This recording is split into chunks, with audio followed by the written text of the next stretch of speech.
നമസ്കാരം. പശ്ചിമേഷ്യ നമുക്ക് സമാധാനം തരില്ല, ലോക സമാധാനം തരില്ല. യുദ്ധത്തിന്റെ 12-ാം ദിവസം മുതൽ നമ്മൾ അറിഞ്ഞു തുടങ്ങിയതാണ്. സമാധാനത്തിന്റെ എല്ലാ വാതിലുകളും കൊട്ടിയടിച്ചുകൊണ്ട്, രാഷ്ട്രീയ നിയമങ്ങളെയെല്ലാം കാറ്റിൽ പറത്തിക്കൊണ്ട് അമേരിക്ക വീണ്ടും അവരുടെ അഹങ്കാരം പുറത്തെടുത്തിരിക്കുകയാണ്. സ്വയംഭരണാധികാരമുള്ള ഒരു രാജ്യത്തിന് നേരെ, ഇറാനിലെ നിരപരാധികളായ ജനങ്ങൾക്ക് നേരെ അർദ്ധരാത്രിയിൽ അമേരിക്കൻ യുദ്ധവിമാനങ്ങൾ ബോംബുകൾ വർഷിച്ചു.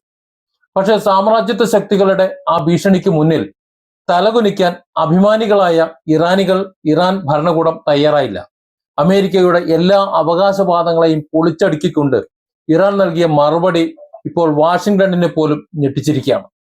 ജൂൺ 26 ആ കറുത്ത രാത്രി, ആ രാത്രിയിലാണ് ഇറാന്റെ തെക്കൻ തീരപ്രദേശങ്ങളെ ലക്ഷ്യമിട്ടുകൊണ്ട് US സെൻട്രൽ കമാൻഡ് ആക്രമണം നടത്തിയത്. ഇറാന്റെ തന്ത്രപ്രധാനമായ സിരിക് തുറമുഖം ഞങ്ങളിത് തകർത്ത് കളഞ്ഞു എന്നായിരുന്നു അമേരിക്കൻ മാധ്യമങ്ങളും പെന്റഗണും ലോകത്തോട് വിളിച്ചു പറഞ്ഞത്. എന്നാൽ നേരം പുലർന്നപ്പോ ലോകം കണ്ടത് മറ്റൊന്നാണ്. പക്ഷെ അപ്പോഴും അമേരിക്കയുടെ സഖ്യകക്ഷികളുടെയും ഒക്കെ പ്രശ്നം താങ്ങുന്ന മാധ്യമങ്ങളെല്ലാം അത് തന്നെ പറഞ്ഞുകൊണ്ടിരുന്നു. ഒരു പോറലുമേൽക്കാതെ സിരിക് തുറമുഖം ഇന്നും തലയുയർത്തി അങ്ങനെ തന്നെ നിൽക്കുന്നു. ഇറാന്റെ ഔദ്യോഗിക വക്താക്കൾ അമേരിക്കയെ പരിഹസിച്ചുകൊണ്ട് പറഞ്ഞത് എന്താണെന്നറിയാമോ? അമേരിക്കയുടെ ഈ ആക്രമണത്തിൽ അവിടെയുള്ള ഒരു ഈച്ചയ്ക്ക് പോലും പരിക്കേറ്റിട്ടില്ല, ഒന്നും ചുക്കും സംഭവിച്ചിട്ടില്ല എന്നാണ്. അതെ, പരാജയഭീതി മറച്ചുവെക്കാൻ അമേരിക്ക കെട്ടിച്ചമച്ച നുണക്കഥകൾ വെറും മണിക്കൂറുകൾക്കകം പൊളിഞ്ഞു വീഴുന്ന കാഴ്ചയാണ് നമ്മൾ കാണുന്നത്. ഇവിടെ നമ്മൾ ചിന്തിക്കേണ്ട ഒരു കാര്യമുണ്ട്.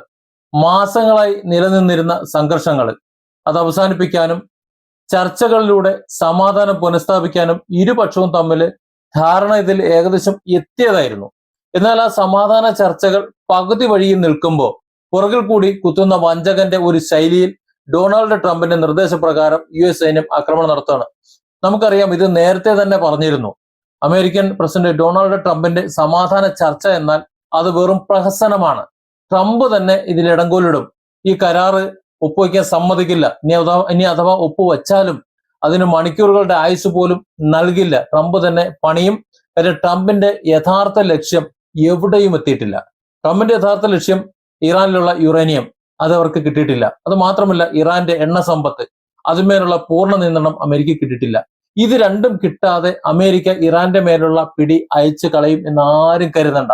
അതുകൊണ്ടാണ് ഇടയ്ക്കിടെ ഇറാനെ കയറി ചൊറിയുന്നതും ഇറാനിൽ ആക്രമണം നടത്തുന്നതും ഇറാനെതിരെ ഭീഷണി മുഴക്കുന്നതും എല്ലാം. നിങ്ങൾക്ക് ഉടനത് മനസ്സിലാകും എന്ന ട്രംപിന്റെ വാക്കുകൾ സമാധാനമല്ല, മറിച്ച് ചോരപ്പുഴ ഒഴുക്കാനാണ് അവർക്ക് താല്പര്യമെന്ന് തെളിയിക്കുന്നതാണ്. നയതന്ത്ര ചർച്ചകളിൽ ഇരുന്നുകൊണ്ട് തന്നെ മറ്റൊരു രാജ്യത്തെ ആക്രമിക്കുന്ന അമേരിക്കൻ ഇരട്ടത്താപ്പിനെയാണ് ഇറാൻ ഇപ്പോൾ ലോകത്തിന് മുന്നിൽ തുറന്നു കാട്ടുന്നത്. പക്ഷെ ഓർക്കുക, ഇത് പഴയ ഇറാനൊന്നുമല്ല. അടികൊണ്ട് പിന്മാറാൻ ഇവിടുത്തെ ഒരൊറ്റ സൈനികനും തയ്യാറുമല്ല. അത് മാത്രമല്ല, ഭിന്നിച്ചു നിന്നിരുന്ന ചില ഭിന്നിപ്പുകളെങ്കിലും ഉണ്ടായിരുന്ന ഇറാനിയൻ ജനത ഈ ഒരു അമേരിക്കൻ പരാക്രമണത്തോടെ ഒന്നിച്ചു നിന്നുകൊണ്ട് ഭരണകൂടത്തിന് പിന്തുണ കൊടുക്കുന്നുമുണ്ട്. തങ്ങളുടെ മണ്ണിൽ വീണ ഓരോ ബോംബിനും കൃത്യമായ മറുപടി ഇറാൻ നൽകിക്കൊണ്ടിരിക്കുന്നുമുണ്ട്. ഇറാന്റെ കരുത്തുറ്റ Islamic revolutionary guard corps IRGC പശ്ചിമേഷ്യയിൽ ഉടനീളമുള്ള അമേരിക്കൻ സൈനിക കേന്ദ്രങ്ങൾക്ക് നേരെ മിസൈലുകൾ തൊടുത്തു വിട്ടും കഴിഞ്ഞു. തങ്ങളുടെ പരമാധികാരത്തിനുള്ളിൽ കൈവയ്ക്കാൻ വരുന്നവന്റെ കൈകൾ വെട്ടിയെരിയും എന്ന പ്രഖ്യാപനത്തോടെയാണ് ഇറാൻ തിരിച്ചടിക്കുന്നത്.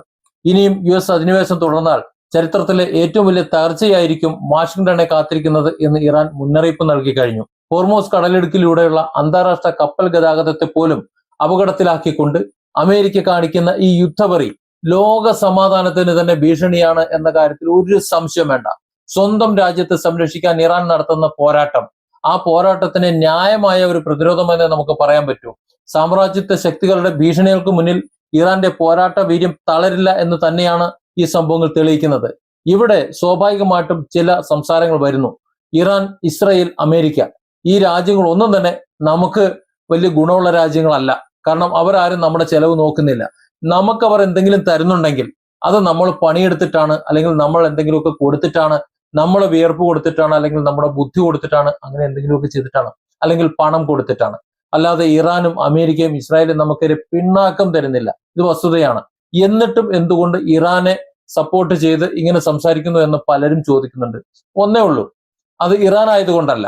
ഏതൊരു രാജ്യത്തിന്റെയും മേൽ കടന്നു കയറി മറ്റൊരു രാജ്യം അധിനിവേശം നടത്താൻ ശ്രമിക്കുമ്പോൾ, അവരുടെ രാജ്യത്തെ അസ്ഥിരപ്പെടുത്താൻ ശ്രമിക്കുമ്പോൾ, ആ രാജ്യം മറ്റു രാജ്യങ്ങളുടെ മേൽ അതിനു മുമ്പ് ഒരു പരാക്രമണം നടത്തിയിട്ടില്ല എന്നുണ്ടെങ്കിൽ തീർച്ചയായിട്ടും നമുക്ക് ആ രാജ്യത്തോടൊപ്പമേ നമുക്ക് നിൽക്കാൻ പറ്റുള്ളൂ. അത് സ്വാഭാവികം. ഇപ്പോ ഇന്ത്യയെ കടന്നു കയറി പാകിസ്ഥാൻ ആക്രമിക്കുമ്പോൾ ഇന്ത്യ അന്മാരുള്ള പരിപാടിക്കൊന്നും പോകുന്നില്ല. നമുക്കറിയാലോ, ഒരിക്കൽ പോലും പാകിസ്ഥാനിൽ അങ്ങോട്ട് കയറി നമ്മുടെ ശത്രുരാജ്യമായി നിലകൊള്ളുമ്പോഴും ഇന്ത്യ കയറി അടിച്ചിട്ടില്ല. പക്ഷെ ഇന്ത്യയിലേക്ക് കയറി അടിച്ചു കഴിഞ്ഞാൽ ഇന്ത്യ വിടുകയുമില്ല. ഏതാണ്ട് സമാന നിലപാടാണ് ഇറാനെ സംബന്ധിച്ചിടത്തോളം.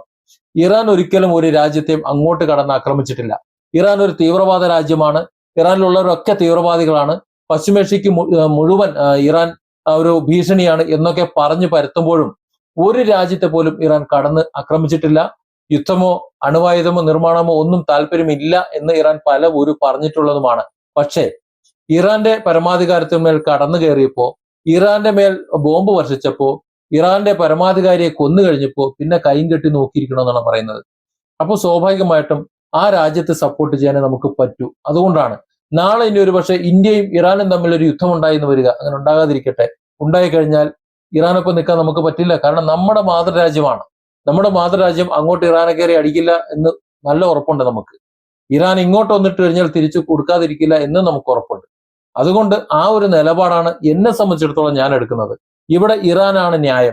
ഇവിടെ ഇറാനാണ് സത്യസന്ധമായി കാര്യങ്ങൾ പറയുന്നത്. ഒരു അക്രമം ഏറ്റാൽ പോലും, സ്വന്തം പ്രദേശം തകർന്നാൽ പോലും അത് തകർന്നു എന്ന് പറയുന്നത് ഇവിടെ ഇറാനാണ്. പക്ഷെ ട്രംപോ അല്ലെങ്കിൽ ട്രംപ് ഭരണകൂടമോ ഇസ്രായേലോ അതൊന്നും സമ്മതിച്ചു തരുന്നില്ല. പകരം ലോകത്തെ നുണ പറഞ്ഞ് പറ്റിക്കാൻ ശ്രമിച്ചുകൊണ്ടിരിക്കുകയാണ്. അതുകൊണ്ടാണ് ഇറാനോടൊപ്പം നിൽക്കുന്നത്.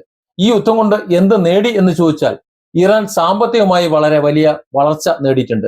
സൈനികമായിട്ട് വലിയ വളർച്ച നേടിയിട്ടുണ്ട്. അത് മാത്രമല്ല, ഇറാന്റെ ഉള്ളിൽ ആഭ്യന്തരമായിട്ടുള്ള കുറച്ച് പ്രശ്നങ്ങൾ ഉണ്ടായിരുന്നു. ആഭ്യന്തര കലഹങ്ങൾ ഉണ്ടായിരുന്നു. ആ കലഹങ്ങളൊക്കെ അവസാനിച്ച് ആ ജനതയെ ഒന്നിക്കാൻ വേണ്ടി അമേരിക്ക സഹായിച്ചു എന്ന് പറയുന്നതാണ് ശരി. Different angles. Don't forget to subscribe and support this channel.